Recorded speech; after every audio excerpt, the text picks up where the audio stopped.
Send it. All right, 3, 2, 1, 1, 2, 3. What's up, everybody? How is it going? It is early January. I'm Adam. There's Steven. That's Sean over there. That means this is another episode of the NIL show. Same show, same hosts, new year. Happy 2024, fellas. How are we feeling about the new year?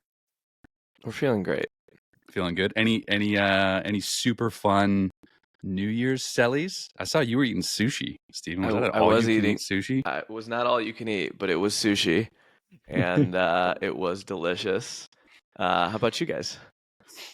Yeah, it was good. You know, it was a great New Year's.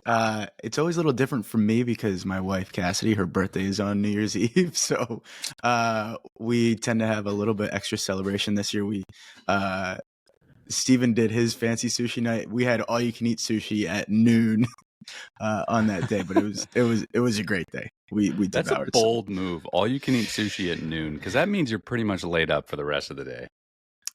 Yeah, that was pretty much how it went. Sean, what time did you make it? Like, was it a noon to midnight? Was it a 12-hour thing? How'd it go?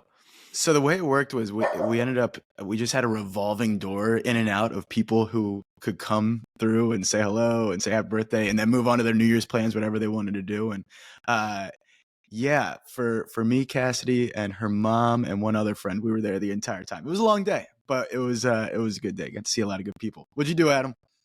Oh, New Year's with a 2-year-old is a little bit. You guys have much more exciting New Year's plans. I was in bed by probably 9, maybe 9:30 if I was pushing it.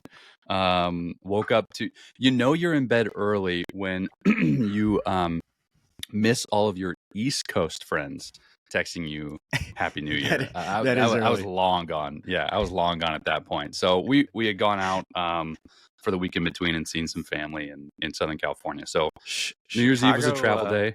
Chicago went off on the fireworks. Dude, yeah. I guess every bridge down on the river. Did you see it, Steven? You live down that way. I heard it. I didn't see it. That's enough with the fireworks, guys. Yeah. This is the most old man open to a podcast ever. Hey man, annoyed at the sounds of the fireworks, going to bed early.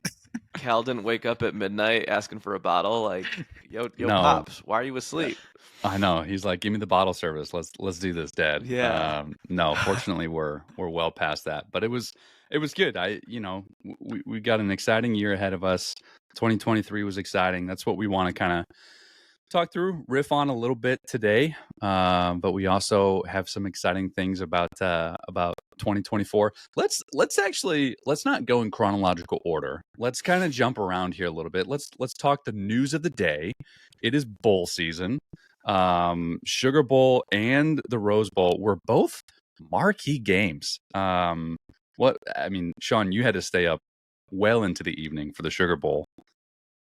I was going to ask that on the topic of old men. How did you guys make it up? Did you stay? No. Did you stay all the way up? Absolutely not. No. I don't know. Who? I asked Carson. I was like, "This game's in New Orleans, right? Why is it so late? Yeah. We all just stayed up super late. Why? Who?" Well, they had to time it for the ending of the Rose Bowl so they could get that solid 6.5 hours of ratings time right there. But it worked, man, because they both were great games. They both were great games. They were good. The combo of New Year's Eve the night before and then the next day also staying up well past midnight for the Washington, Texas game, combined with also you're going back to work for a lot of people for the first time and, a few days because you're on holiday break. That was a rough combo. Yesterday was a rough morning for me. Definitely stayed up. We had some good merch that we dropped with Washington advancing to the national championship game. So we had to make sure we got that merch out to the good people of Washington and all those Husky fans. So yeah, lots to celebrate there, but holy crap, at the end of that game, they almost blew it. It was insane. We have a running back named Dylan Johnson, who's one of the guys that signed with us, who's just been a beast this year. Touchdown machine. If they're at the goal line, like that dude is scoring. they're running out the clock at the end of the game, and Dylan Johnson goes down with an injury, which stops the clock. If he doesn't go down with an injury there, they're literally going to kneel the ball and it's over. But instead, it stopped the clock. They had to punt the ball to Texas, and then Texas drives down the field. Little secret here. They were up by, I don't know, the game was over. I made the products live on the website because I was like, all right, this thing is over, whatever. And then I was oh, I'm going to draft these real quick just in case somebody screenshots this and we look really bad. So Sean, can you talk? So Sean beautifully did this during March Madness last year with 20-some teams, one shirt's on, one shirt's off. Like, can you walk us through what you're doing during that game? And maybe this is maybe a highlight of what you did last year, March Madness. Because I don't know if everyone really gets it as much as you do. Yeah, I mean, what we know from the marketing side is look, and this is pretty simple stuff, but you're never gonna have more eyes than you do during a postseason game. And so on our social media accounts, obviously we want to be tweeting up a storm, we want to be posting up a storm, understanding people are paying attention. This is a new opportunity for us to grab new people, get their attention, show them what we're about. I operate totally under the assumption that people have never heard of us before. And so how can we continue to educate them on who we are, what we do, how we help their athletes, and how they can help support them. And so that's our opportunity there that we have with Washington. And we have some pretty awesome hot market merch through our partners at Retro Brand that we have available literally when that whistle blows, or maybe a couple seconds before. We have that ready to rock and roll so that fans can snatch that up real quick because they're super excited about their team advancing. Well, and everything is if-win, right? Like there's no, this is the beautiful thing about sports, you don't know. And so like Steven was saying, this is a little bit of the behind the scenes of you have to prep everything, a couple days before for any potential outcome. And then you've got to be ready to drop that the moment that the game is over. So it's a lot of prep work for hopefully some excitement, but you never know. And that's what was exciting last year in the tournament, just watching you kind of playing chess, not checkers over here, baby. When there are big upsets, like, oh shoot, we got to pivot real quickly, or we didn't anticipate this. Okay, that shifts the outlook of the Sweet 16 that we're predicting is going to be. It's definitely, you've got your always sunny, kind of crazed look in your eyes with the board and the strings going all over the place like a madman. I just want to say, I really want Washington to win next Monday because we have some heat going out if they win. We got some really good stuff that I'm excited about. Chili's been in the lab. That purple and gold lighting behind Steven immediately reminded me of what Chili's got cooking up. So very much prayers on up. point. Let's go Huskies. Let's go Dogs. Let's get a dub. Can you guys explain real quickly how you guys just dropped postseason merchandise? How does that help athletes? Yeah, so this is one of the things that's really exciting. We just announced this partnership right before the new year with Original Retro Brand. Traditionally, hot market merchandise doesn't carry any NIL, right? Because it often has, well, always has, tournament marks, bowl marks, NCAA marks, which they have taken the stance of like, look, we don't want to do any crossover with the athletes. We're going to protect our marks. It's only going to be school marks. And that's fine. But what that means is that at the biggest moment of these athletes' careers, they have no ability to capitalize on probably the one shirt that all of the fans want and be able to leverage some of those merchandising sales. And so what we've been able to do with some great partners in the space is say, look, how can we work with collectives? How can we work with other partners who carry a lot of hot licenses to really kind of be a matchmaker of saying, look, we can create an ecosystem where these hot market items maybe don't benefit the athlete one-to-one, as in you're buying a shirt with their name and number on the back. But can we sell those items and attribute a very similar royalty that we would give the athletes to the collective, so that the collective can then turn around, pay athletes for marketing activations, pay athletes for appearances, pay athletes for signings, and still create some funds that can get routed directly to the athlete, and they can benefit still from a lot of their accomplishments and then the merchandise sales that come from it. So so like talk to us about the relationship with Washington's collective. We'll get into some trading cards, but like, there's a lot of people at the table here to make this all work. And it takes a lot of work from you, Adam, from Eric, from Tate, from licensing. Like, how does it all come together? What's the position of the collective, the school? How does that all work? Yeah, so I mean, again, we're all relatively familiar that where collectives sit in the ecosystem right now is really just as a mechanism to do the things that the schools can't do, whether that be education, whether that be marketing, whether that be processing payments for different activations and things like that. And so that's kind of like one side of it. The other side of it is you have a lot of these merchandise companies, particularly in NIL, that oftentimes just want to say like, hey, whatever, how can we sell a t-shirt? Who cares? Just sell a t-shirt. It doesn't matter. And we've kind of taken the position, and I, give a lot of credit to Sean, I give a lot of credit to you, Stephen, of saying, yeah, that's easy just to be out there slinging t-shirts. But the whole point of the NIL store, the whole point of the shift in legislation is to allow the athletes to monetize from that. And so we had to have a lot of really good conversations with collectives and say, look, there's a way where we can, develop a partnership with you where we can say, hey, let's have some sort of reciprocal marketing going on. You can market our site, since that's going to benefit your athletes. We're going to be able to sell these hot market items or standard license items, and then you're going to be able to benefit from some additional royalties there. A lot of times collectives are having a hard time finding consistent funding. And so this can be a really good revenue stream for them that's, semi or relatively consistent.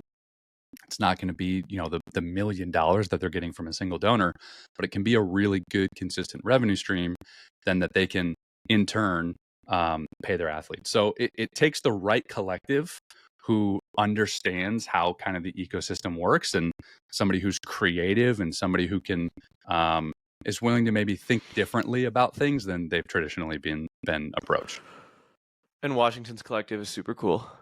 Montlake Futures, shout out. And the school is super cool about it too, right? And so it takes a lot of individuals to have what we would call, I don't know, some mental flexibility, if you will, to say, I know this is how we did it in the past, but this is a new way, and we're going to try to make every stakeholder in the ecosystem win, right? Like the school is going to win from their licensing, right? The collectives are going to win because they're going to get eyeballs with t-shirts, and as a result of that, the athletes are going to win, right? We're a printing company. We want to win. We want to print a lot of shirts. But then you take a company like Retro Brand that has been established in the space, and it's not about us beating them out. In fact, it's the opposite. It's like, you guys are so good at this hot market stuff. Like, we want to just use our platform to put more eyeballs on you all. And so it's almost like we sort of take a back seat. We put all of the players in there together, and then we're just kind of like the framework for letting it run, which a lot of people would say, why wouldn't you just do it yourself? Like, why don't you just go get the license yourself? Why don't you just do it yourself? And to us, it's like, we don't want to do that to our friends. Right. Well, and Stephen, you've worked with Retro Brand for a while, right?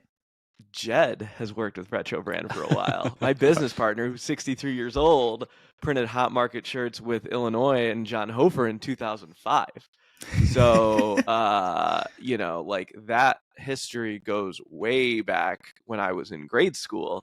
And it was really Jed and John and JT and Sam who've been open-minded with us to say, this is completely new and different to them, but they've been super receptive and super great to work with as well. Well, and it's, you say this phrase a lot, Stephen, but it's about the approach of better together, right? You can't be perfect. or amazing at everything. You could be, I guess, but that's really expensive. And then you probably get into a situation that we're seeing Fanatics get into right now, where they're getting sued for anti-competitive practices, saying, no, we're going to own everything and nobody can touch it. Was Both that at the one college level, dude from like just one dude just suing them? probably. I You know, read but that. but It's like, the that was point is, funny. like, this is where you know, if fans are frustrated by stuff because they can't get, and we deal with this all the time, like, how hard is it just to do the Nike jersey? Just do the Nike jersey. And I'm like, you think we wouldn't do the Nike jersey if we could? There's somebody who owns that, who doesn't want to do the Nike jersey and says, nope, that means nobody can do it. And so when you can look at the ecosystem and say, hey, we've got a better way of doing this, let's come together and make sure that everybody wins. You know, who doesn't want to be a part of that? Yeah. Speaking And of new, go ahead, Sean. I was going to transition. So if you have something to add on that, Steve, go No, ahead. no. I think it was pretty interesting to hear your insight on it, Adam, and I think that was super interesting. Sean, what do you got? I was just going to say, speaking of new partners and trying new things, where the heck did these trading cards come from, guys? Trading Cards is another new, really exciting partnership we launched right before the new year. Could you tell we had a really busy end to 2023? But our great partners at OnIt Athlete, they've built a really wonderful trading card company where they take a very similar thematic approach as us, where they say, look, there's some players in the space, you know, Topps, Panini, that they just cut the athletes out of everything. And there's just no need to do that, especially at the college space. So they've got a great model where they pay the athletes. It's an insane amount. I think 60% off of every sale. They do whole team packs. They do individual packs. But they've got a really great thematic approach. They're really sharp people. We've worked with them closely at NIL Summit. And so we launched a partnership at the end of 2023 where you can now purchase OnIt Athlete trading cards on the NIL Store network, which is really exciting. So the first one we launched with, of course, was University of Washington. So go get your trading cards on the Washington NIL Store. But yeah, it's just another good example of, look, they're doing something great. Steven, do you really want to get into trading cards? I'll stick to T-shirts. He shakes his head no. Yeah, it's a hard market. It's a hard market, man. But they're doing it so well. So it's again, how do we work together and make sure the fans win, make sure we win, make sure OnIt Athlete wins, and then make sure the student athletes win as well. So I learned a little bit about trading cards. You know, quite frankly, as a kid, I didn't collect sports cards. Probably more like Pokemon cards, right? But I got my nephew his first set of football playing cards for Christmas, and he's 5. And now he's got every player on the Raiders memorized. He's got his little flip book. His dad's getting into it like more than he is. And I didn't realize how rabid fans were about trading cards. I don't know. I thought NFTs killed trading cards. Maybe I don't know. But what I learned was, you know, like we'll just say it, like Topps is the kind of unicorn in the space for trading cards, and there's other companies like Panini out there and some other big ones, and they will pay for exclusive rights to a player or to a school to control the flow of trading cards into the market, right? And so what I learned was, you know, a company could pay a school for exclusivity, maybe cut them a $100,000 check, whatever it is. Say, I want all the rights to this school, but they never have to produce a single card. And so it benefits the school, but the athlete just, they're kind of like boxed out of it.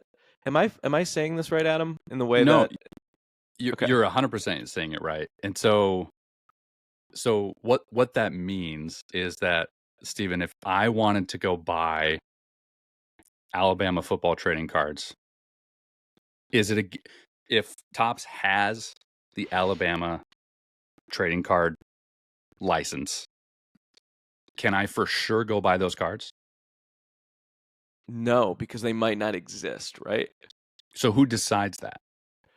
I think Topps does, right? Because they get to control the flow in the market for paying for exclusivity, right?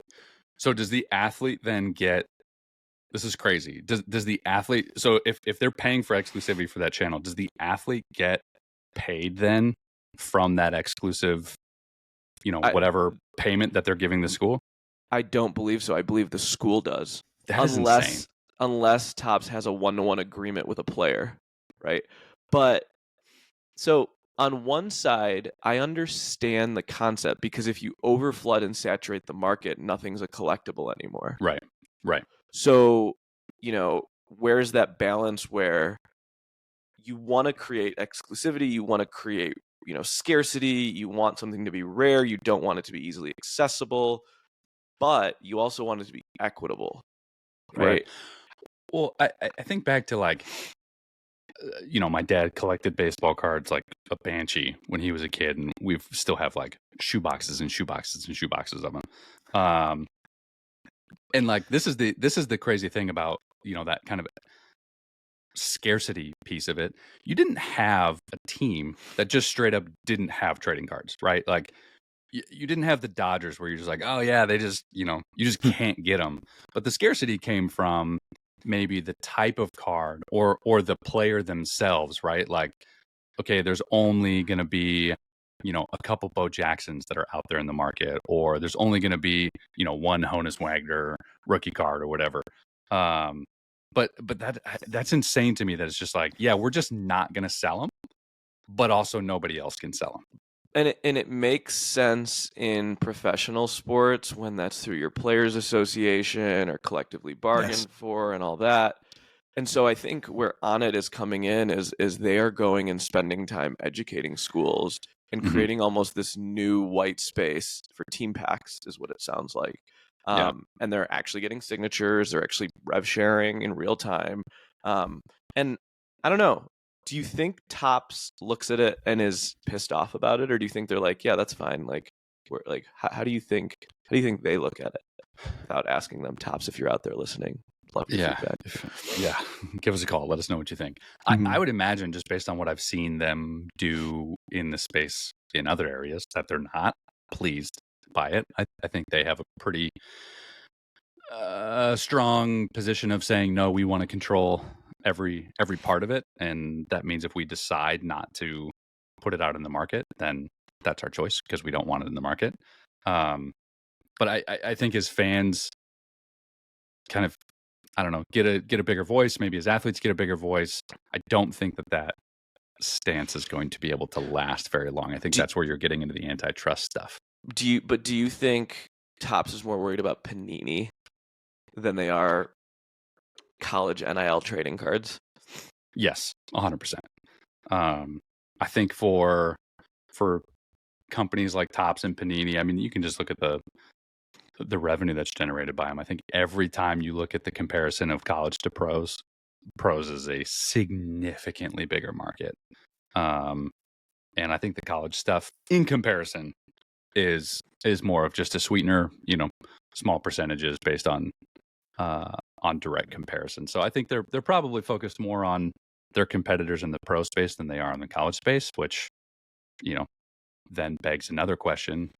Why are you buying rights to cards and putting them on the shelf and just not making them available to fans? So, yeah, I feel like OnIt's solving a problem, and if I were one of those bigger companies that's like a Titanic or something, I'd be like, okay, they're handling that, they're doing a fine job. They're never going to be as big as us, but they're solving a problem in the space. So I wonder if there's good co-opetition. I don't know.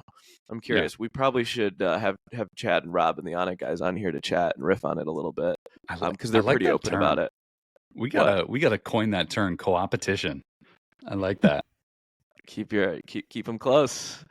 The trading card space is insane to me. We got to have those guys on because about 5 minutes in, I'm really quickly out of my depth on collectibles and trading cards and things like that. It's an insane market. I do think the coolest part about those trading cards, though, is and Steven, you sparked this for me when you were talking about your 5-year-old nephew, and he's pulling cards, and now he's memorizing those players, and now they're Ripping embedded in packs. his head. We all remember those players that we first learned of when we were 5 or 6 years old, just like we remember our first ever jersey that we wore. Like my first ever jersey was a John Elway Denver Broncos jersey, and I will always remember that.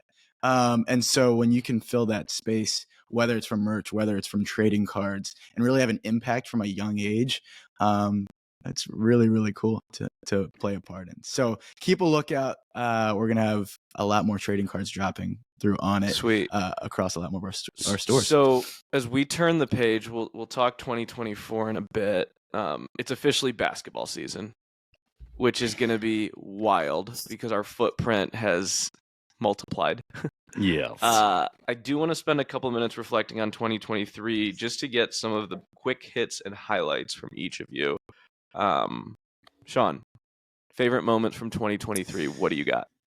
Yeah, we had a ton of really awesome moments. I think for me, it was just last year's March Madness run. I think I think back to the year prior to that when we only had Illinois. They were our first school, and I remember being at the pop-up store in downtown Chicago, and Illinois was first day of work. A couple days later, Illinois was, I think, in the round of 32. Our entire NIL store is banking on Illinois, and I get a picture texted to my phone, and it's the back of you, Steven, literally sitting isolated in a folding chair, staring at the TV, watching that Illinois game in despair as they lost. Fast forward 1 year later, and we had 20 teams in the NCAA tournament. I can't even remember now because it was so incredible. But we were able to build an entire marketing machine around that March Madness run last year, to the point where Abby Kelly built an entire bracket on the wall in our office, and we ended up with four Final Four teams across our men's and women's teams, and we had a national champion with UConn men's basketball, and then shortly after we launched LSU, maybe a week after for the women's basketball team. And so that to me, it gets me. We're already starting to plan. Like, we have a planning meeting scheduled for this week for this year's March Madness. We're so excited. And just to kind of, I don't know, iterate a bit on what you were talking about, Sean. March Madness, I'm not going to steal your favorite moment from 2023, but I just want people to understand that, like, there's a lot of companies that have multiple schools licenses, right? There's a lot of companies that are like, oh yeah, cool, there's a bunch of people in the tournament, and like, we've got shirts up for sale. What we do is very different from we're not just like, oh, we've got stuff up for sale, let's push paid ads out. Oh, looks like Michigan State advanced to the Sweet 16. Okay, make sure we just push an ad out for the Michigan State shirts we already have up. It's very different, where we are taking a hyper proactive approach of trying to watch as many games as we can, and actually put stuff out there that celebrates moments, that gives fans an opportunity to basically have those moments, that emotion of their team going through the tournament live on, forever through merchandise, but also, kind of immortalize some of those moments for the athletes themselves, and work with them to say, hey, you hit a buzzer beater, awesome, let's immortalize that for you. Hey, you advanced for the first time in school history to the Final Four, great, let's do something for you. Like, doing a lot more than just saying, oh, shirts are for sale, market it out. We really want to create that fan connection to that moment in the tournament, and that's way harder, but is way worth it. Adam, what's your favorite moment from 2023? There were a lot of moments, of course. I don't know if my favorite thing from 2023 is a moment as much as it is more of just like a general accomplishment. I think when we look back at 2023, it was the year of hiring. And we've talked about this a little bit internally. And I think my favorite thing, I've told this to my wife, I've told this, to my parents when they ask about how work is going and things like that. My favorite thing is that we built a great team this last year, which is exciting, but I'm just so grateful to watch people from the industry that I trust and respect look at what we're doing, and not just say, hey, good for you guys, but say, ooh, can I join? And that is really, really cool. I'm getting chills now just even saying that. It was awesome to see in 2023 the amount of just, I mean, there's no better way to put it. People that I trust and respect in the industry come on board, and it just makes me so excited for 2024. You know, the vision that we have, where we're going, the momentum, and the team that we have in place. It's really exciting. How about you, Steven? I want to be specific because there could be so many of them. I'm going to give a couple. Personally, and I have my hand in everything, but a lot of times I'm kind of watching, right? Like when I get too close to things, they're like, yo, back off a little bit. Like, we got this, right? And so I try not to, put my hand in the cookie jar too much. But my favorite personal moment was Big Ten Championship, when we were activating with the Big Ten in real time. And that was Steven in his element, like rare Steven sighting of like, we're going to do something a little psycho the next 3 days, and everyone just watch out. Here I come. And that is where I kind of let my creative, like, that's fun for me. That's me in a fun, rare element. When we got to build the Illini store, hey team, we're going to be open in 7 days. We just got the keys today. Here we go. Let's do it. That's where that's where I thrive. That's play for me. That's so much fun for me. You can only do those so many times before it drains the shit out of everyone else around you. And so I was excited that we were able to pull that off for the tournament. And it was cool because Chili was brand new. He was like a month in, 21 years old. And I'm like, come on, Skipper, we're doing this together. Like, get designing. He's designing every single night. And I was pushing him hard to a limit, and that was really, really cool. So that was probably one of my personal favorites. Another one was watching some of our employees, these like light bulbs go off, where someone like, our account manager, produced Sarah Hoffman. She's like, I'm a Purdue fan now. I freaking love Purdue. Like, and when Alexis's team won, was it LSU? Florida State Soccer. Just the excitement in their eyes, words, whatever. It's cool. We've printed some cool stuff for some cool people, and to me, they're sure. To me, it's like, I'm not terribly fazed by it anymore. I have that luxury, but to them, for those first time experiences, that's so cool to like pass to them and say like, here, you taste it now. You get to see your stuff out there now. So I thought that was pretty fascinating. Third, I would say, Steven, go ahead. Sorry to cut you off, Steven. I would just say, as a team, one of my favorite things about our team is we enjoy celebrating things like that. We like, you try not to forget, like, yeah, that's Alexa's first national championship. Let's make her feel really, really good about that, right? Yeah, that's awesome. That's really fun. That's your account. Third one was probably we recently hired a student to come on board full time, by the name of Carter Crane, intern Carter, who interned with us for the last like 4 years, has done every job under the sun, and with a smile on his face. And it is really cool for me to see. I remember like his first month, week, whatever, his first summer, and I actually pushed him really hard not to work here. It's like, go do other things, go try this, go try that, go. And there's a point, Sean was very helpful in this process, where Sean came to me and said, hey, I think Carter really wants to work here. I said, no, I want him to go work at Supreme or Kith or Under Armour or whatever. And I just, Sean, you pushed me to talk to him. And Carter just goes, yeah, I this is what I want to do. And I think I had him hired within like 6 hours, papered everything. And that was really, really special for me because that's our mission right there, just living itself out. So that was really, really special. So those are my big three for 2023.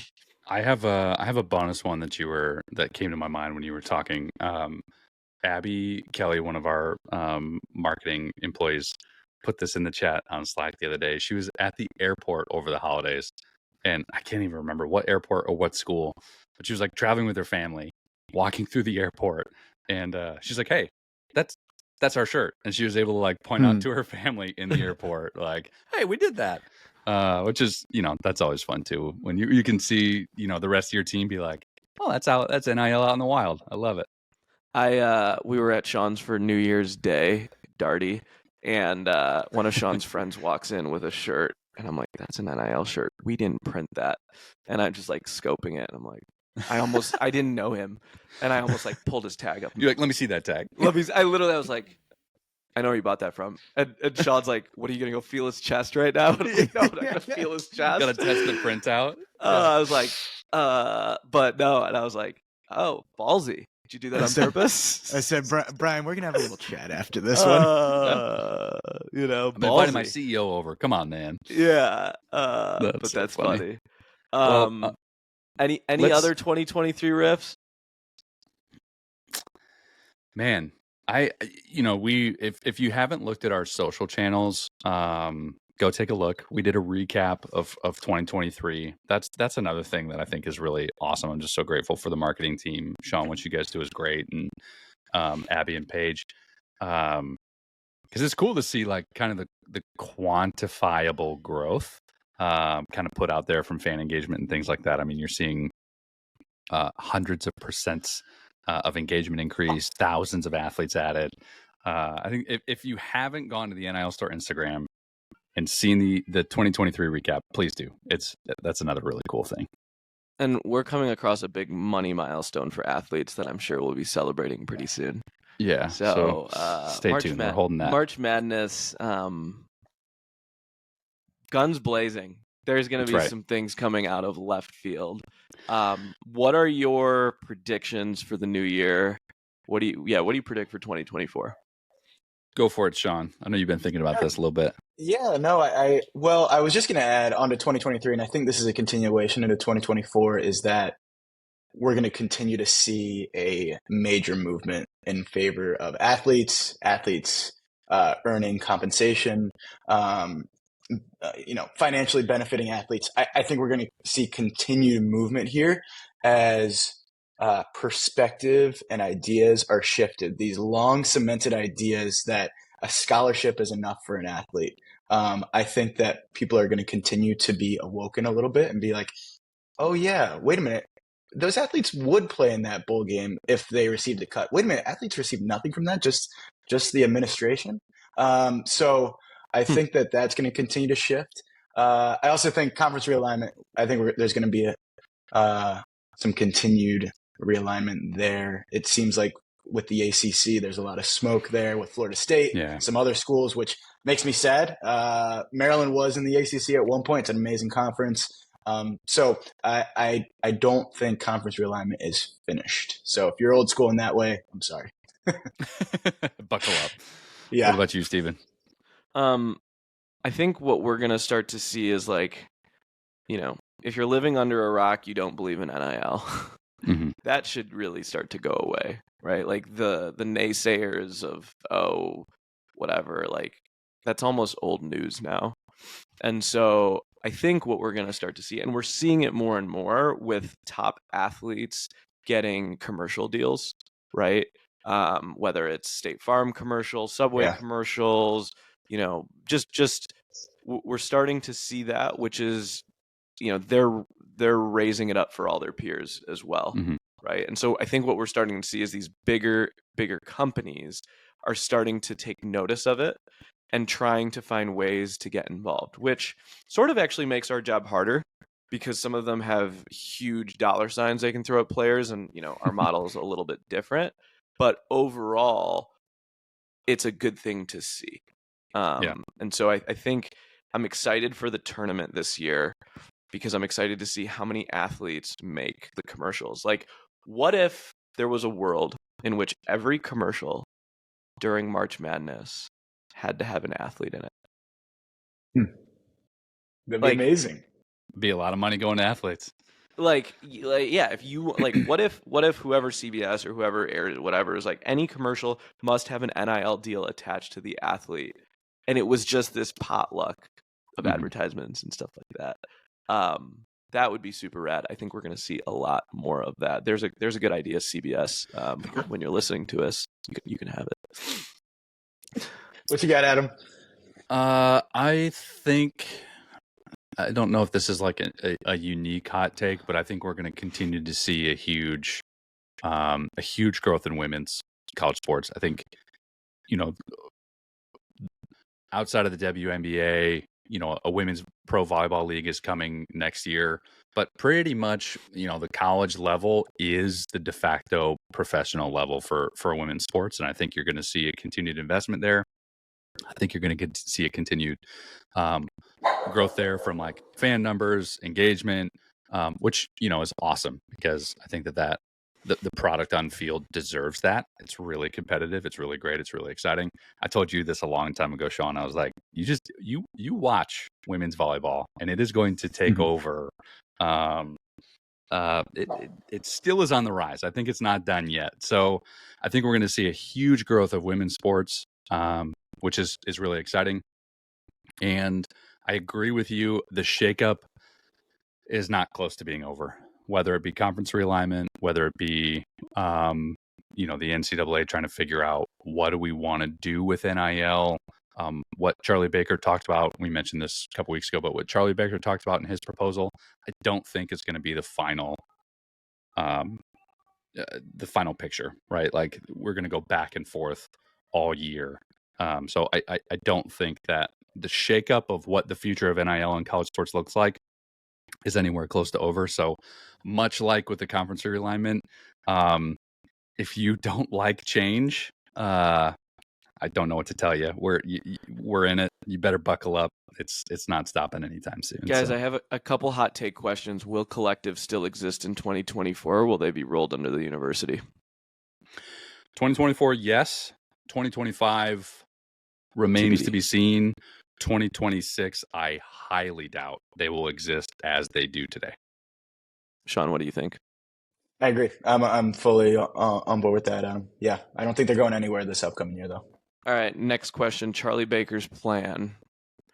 Will we see any of it in 2024? When do you think it comes to fruition and there's actually something in place? Go for it, Sean. I'll let you go first this time. Again, for me, I don't think this year. I think it's going to be a drawn out process, which is a shame. But I think there's going to be too many legal battles and all kinds of different things going on that prevents it from happening this year. Sean, if you were to predict a year, predict when it's going to get passed and like go into, and then when it actually gets implemented, and it's, yeah. I'll say 2022. I want to say 2025. I want to be optimistic and say, look, people are going to be like, wait a minute, why are we stalling on this thing? Let's get this done. So I want to be optimistic in that sense. I also know better than to be optimistic when it comes to the NCAA. I also think that, yeah, Charlie Baker's proposal was just the first proposal. There's no chance that proposal is what it's going to end up being. It's going to get reiterated upon many, many, many times, and I think that's going to draw out the process more. I don't know. Where do you fall on it, Adam? Yeah, 2026 is my year before we actually see anything. I think, again, if something happens mid-2025, everything's going to roll on the academic calendar. So if something happens mid-2025 or mid-2020, late 2024, they're not going to try to shove something into practice super early. So fall 2026 is my prediction before we actually see any real like on the ground change. So I hope I'm wrong, but I even think that's a little optimistic. So good predictions. All right, we'll see. I got one All more right, prediction everybody. here for you. I love it. One more. I love Before it. we go, a little bonus prediction. I wore this shirt on purpose. Our national champion this year in men's basketball. It's their time. Ooh. I'm wearing a Big Maple shirt featuring Zach Edey. I think that there is a redemption arc here for Purdue men's basketball. Virginia had it a few years ago. They lost to the 16 seed. They didn't fall on their woes. They came back the next year. They won the national title. This is Purdue's year. Nobody believes in Matt Painter anymore. They all think he can't win the big games in the postseason. Zach Edey and Fletcher Lawyer and Braden Smith and Mason Gillis, they're on a mission this year. National champions. Speak it into existence, baby. Manifest it. From Nothing would make me happier. From a Maryland alum, it is spoken. All We're right. not making the tournament this year, so I'm all in on Purdue. You got to pick somebody who you can root for All a while. right, we're gonna have to clip this and run it back. I appreciate this, Adam. What do you got? You got the receipts. That is it for us today. First episode of 2024. I love it. Hope you guys stick around for the ride this year. It is going to be bumpy. It is going to be fun. It's going to be a ride. So appreciate y'all. We will catch you next week. I'm Adam. There's Sean. That's Steven. This is another episode of the NIL Show.